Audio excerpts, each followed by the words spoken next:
Everybody been through that moment in their life. We've all hit a point in our life where it wasn't going right. The one way to coach your mind from depression is with gratitude.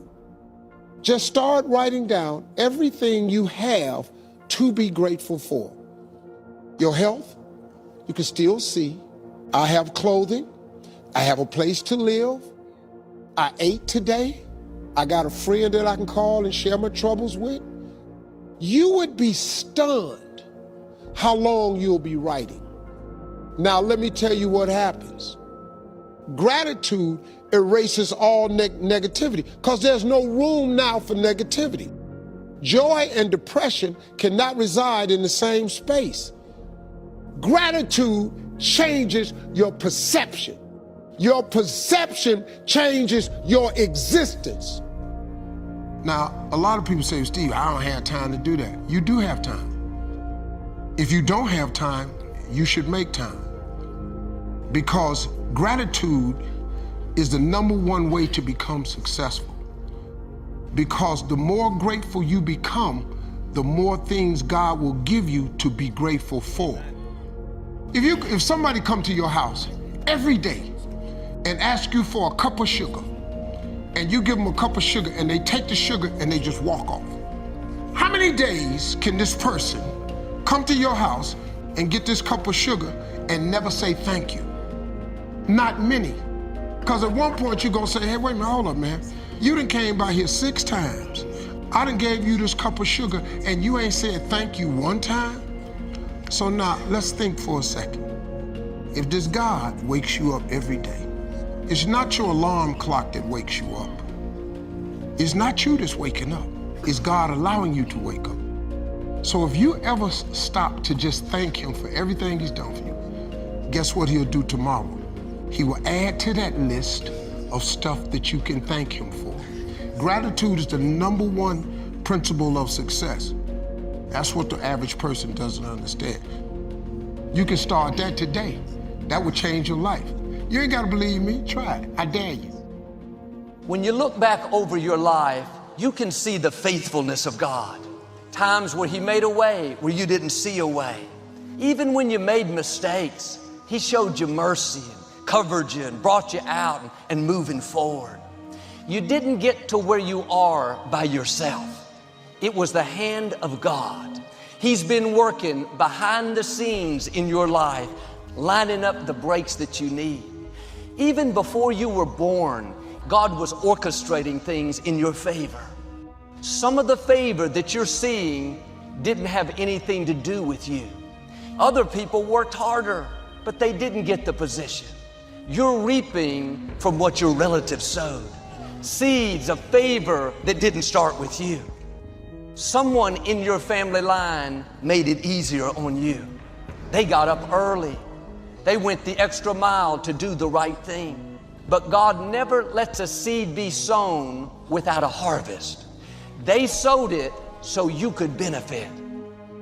That's why I take time every day to say, God, I recognize your goodness. I know I didn't get here by myself. You chose to bless me. See, it's easy to think, well, Joel, I'm successful because I'm talented. Let me ask you, where did you get that talent? Where did you get the wisdom? Where did you get the funds to go to school? Why did the scholarship go through? Why did the loan go through? Because God favored you. He chose you to go further than those before you. In one sense, it didn't have anything to do with you. It's just the hand of God putting you here at this time where you can reap what others have sown.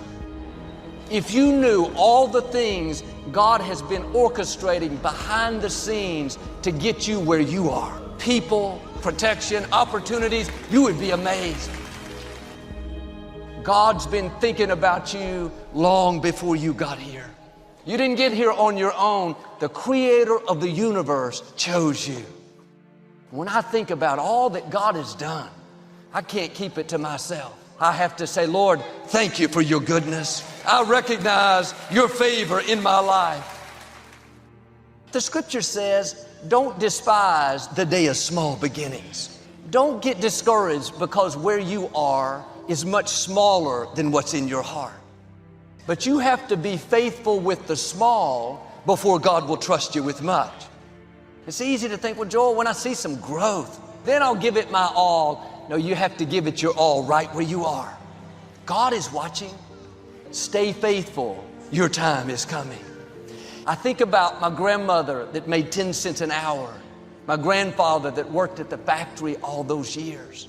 When I realized how far God has brought us, how He's taken us further than we ever imagined, I can't help but say, Lord, thank you for what you've done in my life. When you look back over your life and see the faithfulness of God, don't take it for granted.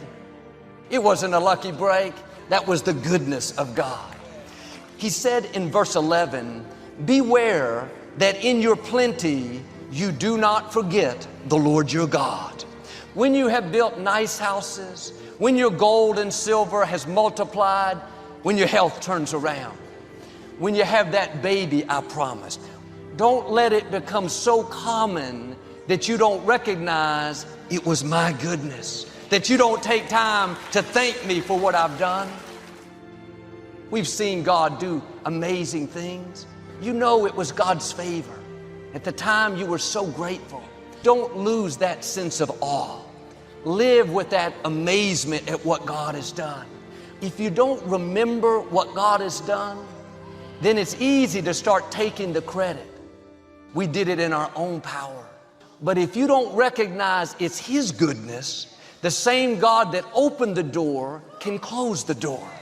That's why I never get tired of thanking God for what He's done in my life. Have you forgotten what God has done? That's what causes blessings not to last. It's like this man I heard about. He pulled into a crowded parking lot and he prayed, God, please help me to find a place to park. Right on cue, this car up front backed out. He said, never mind, God, I found one. Sometimes we have short memories. He's the reason your company chose you over somebody else. He's the reason your health turned around. Sure, the medicine helped, but God is the healer. Take time to acknowledge His goodness. Not only are you thanking Him, but you're reminding yourself, I didn't get here by myself. We weren't created to contain glory. We were created to give God glory. But the moment you start keeping the glory, that's when the favor's going to stop. But when you're constantly bragging on God's goodness, thanking Him for what He's done, you're going to continue to rise higher. God opposes the proud, but gives favor to the humble. What has He done in your life?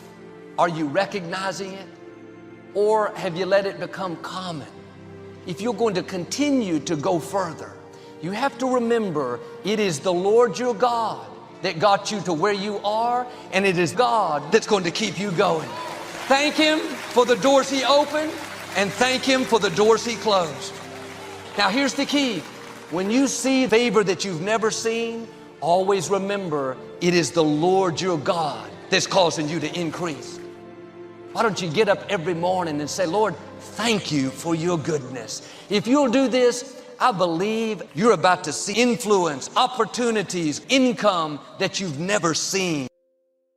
You must live in a spirit of gratitude. There are a lot of things that we need to be thankful for. There are big things, there are little things. I'm thankful for the life that I live, for my children, and for the people who have enriched my life. Life changes every day, but you can choose in the midst of all of this that's going on to be happy in spite of it. Douglas Matlock has a poem I love. He said, sure, this world is full of trouble. Lord, I've had enough and double reason for complaint. Skies are often gray, but say, ain't it fine today? Each must have his tribulation, water with his wine. But today is fine. It may rain again tomorrow. But say, ain't it fine today?